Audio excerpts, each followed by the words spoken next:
мурункудай нерсе жок. Бардыгы электрондук түрдө. Үйдө отуруп туруп эле телефонуңузду аласыз. Түндүккө киресиз. Мына түндүккө кирип туруп эле кыймылсыз мүлк мына кирип туруп могу жерге. Мына могу жерге мындай арыз берсеңиз болот. Ушул жерде көпчүлүгү түшүнбөй калып атат да.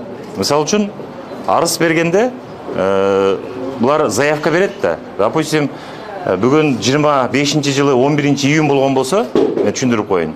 11-июнь болгон болсо, заявканы берип, бирок толук кандуу каттоодон өтпөгөн болуп калат да. А көпчүлүгү ошондой айтып атат. Биз 2019-жылы очередке туруп койдук эле, бирок бүгүнкү күнгө чейин биз албай 2022-жылы тургандар алып атат деп. То есть толук кандуу өтүш үчүн ал жерде пошлина бар. 170 сом болуш керек азыр, ошолор төлөнөт, справкалардын акча каражаты. То есть мурункуга караганда жеңилдетүү болду. Азына балдар дагы түшүндүрүп берет. Мурун жубайынын жанагы рухсатын алыш керек эле да. Мына ошолорго чейин бул жерде мына көрсөтүлүп турат. Азыр мына ушул жерден эле клик этип туруп эле. То есть ооба мен макулдугун берем деп туруп, мына ушул жерден эле жасап койсо болот. Буну эмне үчүн көрсөтүп атабыз? Жеңил болсун деп көрүп алыңыздар. Бул жерге кыйналып, ушул жерге очередке туруп, кыйналып келбестен эле түндүк аркылуу бардык нерсени бүтүрсөңүздөр болот. Азыр балдарыбыз дагы сиздерге презентация кылып берет. Түндүк тиркемесине киргенде эле жана главный страницасында.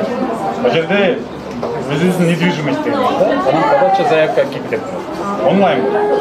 Муну басканда эле оформить. Биякта өзүнүн кандай шарттары бар, туура кандай кириштин баары бар. Оформить заявканы басканда мен буга чейин китке турган эмесмин, азыр туруп атам, боевой режимде, очередке турган. Мына менин аты жөнүм чыгып калат өзү эле автоматически. Эч кандай колго эч жерден толтурулбайт да. Эненен менен эле мынакей аты жөнү толугу менен чыкты. То есть силер өзүңөр толтуруп отурбайсыңар, автоматтык түрдө мынакей аты жөнү, фамилиясы менен толук өзү автоматически толтурулду. Бул пинде бүт данныйлар алынат, мына жашаган жери менен өйдө, нике Буну кеткенде менин балдарым чыгат. 3 балам бар, мына 3-өнүтен данныйлар чыкты. То есть бизге мага привязка жа пинде суруп чыгып атабыз да. Эч кандай өзүңөр толтурбайсың, катада кетпейт да бул. Анан бияктан уже мен тандайм. Мына биякта бюджет көрүнүп атпайбы? Бюджетный трудовой мигрант, анан частный сфера деп. Мамлекеттик кызматта иштейсизби? Же мигрантсызбы? Же жеке ишкерсизби? Кайсыл болгон болсо, мына ошол жанан тандайт.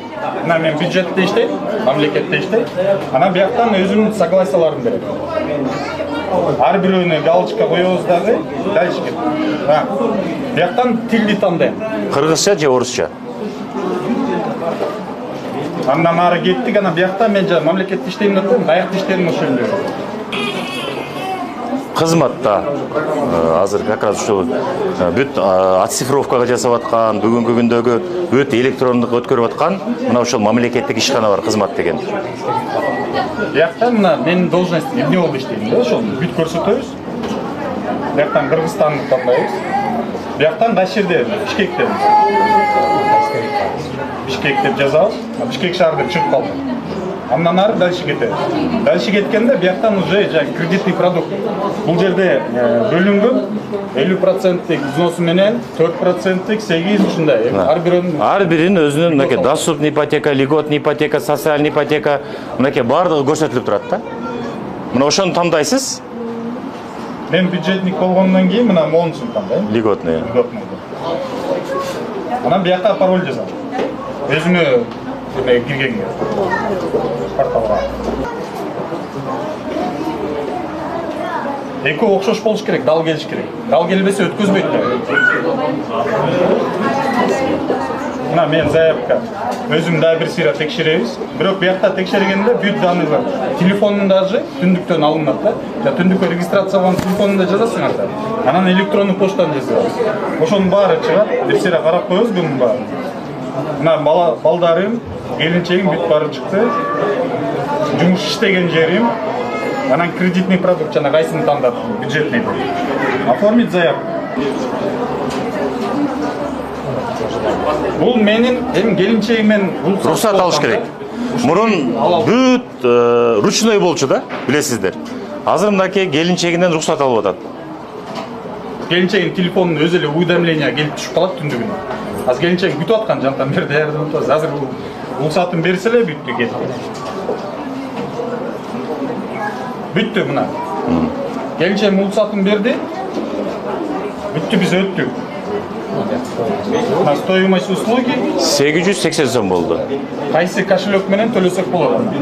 Мисалы бул РСК же Элкарт, О деньги, мунун баарын колдонобуз азыр бизчи. Билайндын эмеси, Мбанк бүт барбы? Бүт мобильный кошелектердин бар. Азыр мен төлөп коем. 2 минут 3 мүнөттө эле убакыт телефондо эч кандай кыйынчылык нерсеси жок. Пароль деле сурабайт, көп нерсени сурабайт. Жеңилдетилген элибизге жеңил болсун деп туруп, мына ушул жасалган бүгүнкүндөгү программа. Төлөндү, уже ваша очередь 17. Мына. Азыр төлөдү акчасын. Мына очередь 17203 болуп туруп калды. Көрдүңүзбү? Эч кандай электрондук түрдө бунун очередин бирөө жылдыра албайт.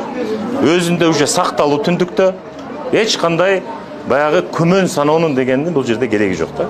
Биз азыр 3-үчүбүз, 17203, бизден кийин 17204, мага чейин 17202 мына. Ачык айкын да. То есть кээ бирлери эми туура эмес маалымат менен эле эми мамлекет контроль кылгандан кийин бирөөнүн очередин бирөө жылдырып коюшу мүмкүн эмес. Бардыгыбыз мыйзамга баш ийип иштейбиз. Мыйзамды бускан адамдар азыр билесиздер жоопкерчиликке тартылат. Мыйзам бардыгына бир. Мына өзүңүздөр билесиңер, 30 жылдын ичинде мындай мүмкүнчүлүктөр болгон эмес. Бүгүнкү күндө урматтуу президентибиздин жеке тапшырмасына ылайык бардык республика боюнча даже ар бир бүгүнкү күндө райондорго кирип атабыз уже.